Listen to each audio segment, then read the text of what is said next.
로마서 11장 1절 그러므로 내가 말하노니 하나님이 자기 백성을 버리셨느냐? 그럴 수 없느니라. 나도 이스라엘인이요 아브라함의 씨에서 난 자요 베냐민 지파라. 바울은 본절에서 자기처럼 골수 유대인도 하나님께서 구원해 주셨는데 어찌 이스라엘 백성들을 버리시겠느냐고 이야기하고 있죠. 특히 바울은 자신이 아브라함의 씨에서 난 정통 유대인으로 이스라엘 12지파 중 베냐민 지파에 속한다고 이야기하죠. 베냐민 지파는 이스라엘 왕정시대 초대 왕이었던 사울 왕이 나온 지파죠. 바울도 해심전에는 이름이 사울이었음을 보면 초대 왕을 배출했던 자신의 지파에 대한 큰 자부심을 갖고 있었던 것 같죠. 그는 예수님을 믿는 자들을 잡으러 다니던 바리새파 유대인 신봉자로서 불신앙하던 유대인들의 전형이라고 할 수 있습니다.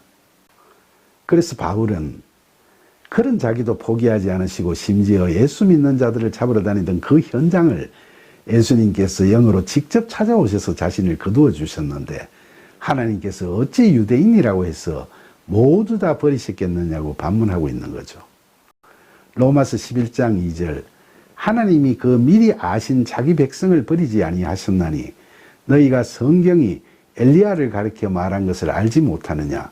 그가 이스라엘을 하나님께 고발하되 로마서 11장 3절 주여 그들이 주의 선지자들을 죽였으며 주의 제단을 헐어버렸고 나만 남았는데 내 목숨도 참나이다 하니 바울은 선지자 엘리야의 말씀을 인용하면서 하나님께서 이스라엘을 절대로 포기하지 않으신다는 걸 강조하고 있죠. 잘 아시다시피 엘리야는 아합 왕 시대의 선지자로서 하나님께 기도해서 갈멜산에서 바알과 아세라의 선지자 수백 명을 멸하였을 뿐만 아니라 끈질긴 기도를 통해 오랜 가뭄 끝에 큰 비를 내리게도 했던 선지자죠.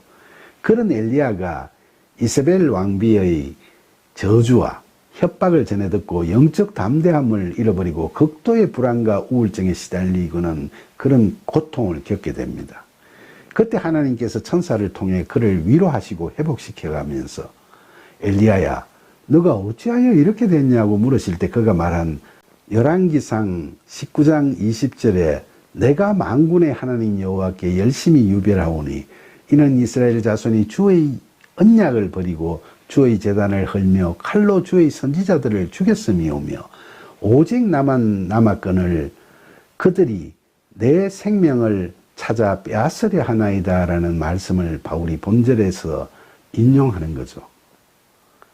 하나님을 믿는 자들을 모두 죽이고 이제 자신마저도 죽이려 한다고 엘리야가 고변했던 이스라엘 자손들의 패역함을 바울 당시의 유대인들의 불신앙과 비슷한 상황으로 보면서 이야기를 전개하고 있는 거죠. 로마서 11장 4절 그에게 하신 대답이 무엇이냐 내가 나를 위하여 바알에게 무릎 꿇지 아니한 사람 7,000명을 남겨두었다 하셨으니 바울은 불안과 두려움에 떨던 엘리야에게 하나님께서 하신 말씀이 무엇이냐고 물으면서 본절에서 열왕기상 19장 18절에 그러나 내가 이스라엘 가운데 7,000명을 남기리니 다 바알에게 무릎을 꿇지 아니하고 다 바알에게 입맞추지 아니한 자니라 는 말씀을 인용하고 있죠. 전에 말씀드렸던 바울의 남은 자 사상을 이야기하고 있는 겁니다. 여기서 이야기하는 7,000명은 엘리야 당시 이스라엘 인구의 약 1%에 해당된다고 해요. 그러니까 그 포악한 아합 왕과 이세벨 왕비가 다스리던 시대에도 100명 중 1명은 목숨 걸고 하나님께 대한 신앙을 지켜왔다는 거죠. 그렇다면 오늘날에는 과연 얼마의 남은 자가 예수 그리스도의 복음에 대한 신앙을 제대로 지키며 살아가고 있을까요? 우리가 다 함께 자신의 신앙을 진지하게 점검해 볼 때라고 생각합니다. 한편으로 여기서 이야기하는 7,000명이나 또 요한계시록에서 인침을 받은 자의 수가 14만 4천 명이라는 숫자가 문자 그대로 이런 걸 해석하기보다는 상징적으로 해석하는 게 바람직할 것 같습니다. 묵시문학에서는 숫자들이 의미를 갖고 있죠.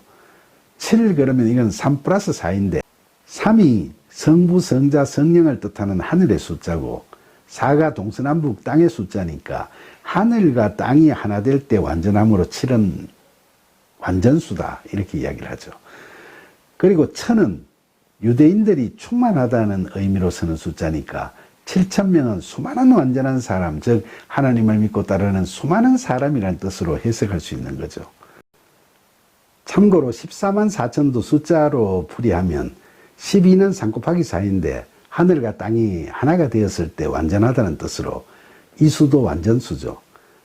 그래서 12제자 12지파가 나오는 거죠.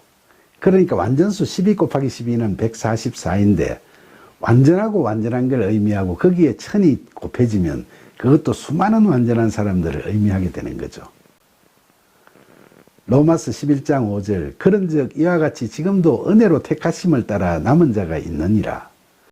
앞서 말씀드린 대로 이 땅에는 하나님께서 공의로우심을 전제로 우리들의 중심을 보시고 선택하신 남은 자들이 있다는 거죠. 특히 바울은 지금도 있다라고 할 때 지금도를 헬라어로 토닌 카이로라고 표현했는데 이건 우리가 실생활에서 사용하는 물리적 시간인 크로노스가 아닌 하나님의 시간 카이로스를 표현한 겁니다. 그러니까 엘리야의 시대나 바울 당시는 물론이고 오늘날 우리들에게도 이 시간은 그대로 적용되는 거죠. 바로 하나님께서 우리를 남은 자로 만드시려는 그 하나님의 때인 지금 우리는 택하심의 은혜를 받은 겁니다.